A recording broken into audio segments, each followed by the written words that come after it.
She is dubbed her deepness by The New Yorker. Dr. Sylvia Earl, one of the world's top experts on ocean science and conservation, and she is with us this morning. Her showcase by National Geographic, it's called The Ocean, a Global Odyssey. It shows the ocean in a whole new way.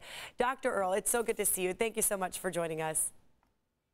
Oh, I'm so pleased to be on board. Thank you. And I will tell you, I went through this book last night with my toddler, and we were just glued every page. It takes you through this emotional journey of really the ocean. And I mean, you took us through a lot, the beauty of it, but also obviously some of the problems that we're facing with the water. If you could briefly describe why you put this book together. Well, with help from a lot of my allies, people from around the world, telling their stories and try to get our arms around what do we now know about the ocean and what do we not know, knowing that we're on a trajectory of the greatest era of exploration of this blue planet. Unprecedented new insights are coming all the time. So just to say, where are we? What more do we need to do?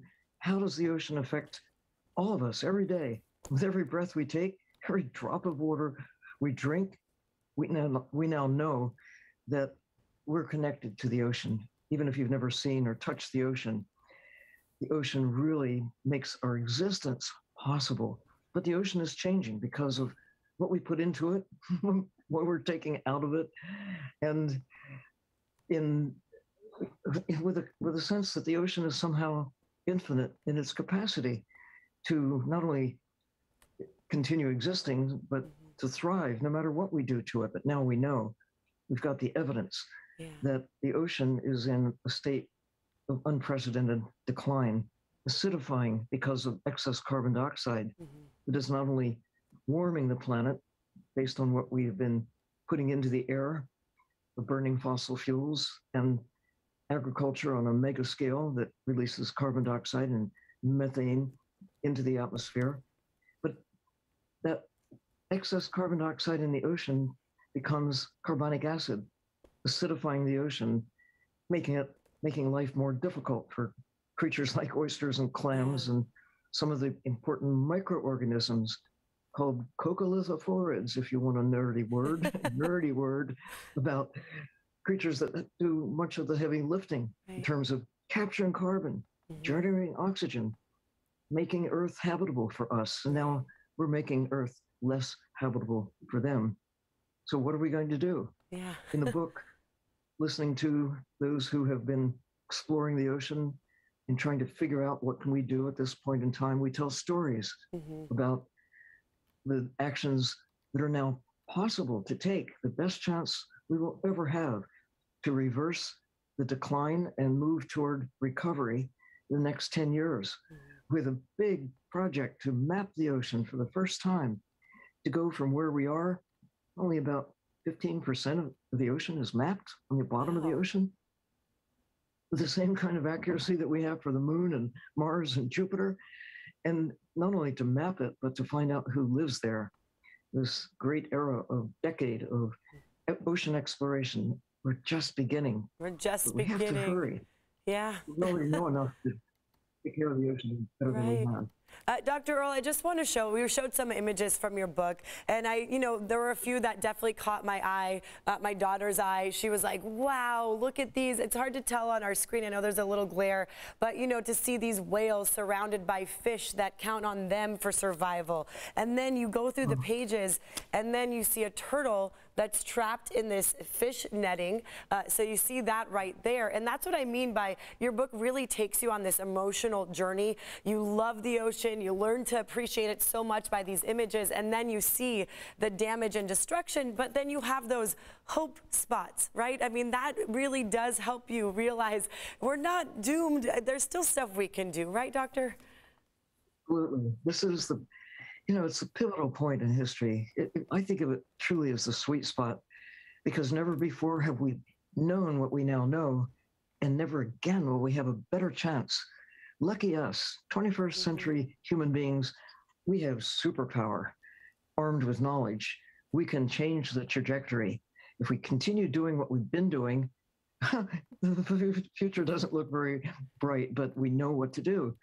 And I hope this book will help inspire people to see why the ocean matters and what you, individually and together, we can do to save the ocean, protect the ocean, restore the ocean, and safeguard our own future right along with it.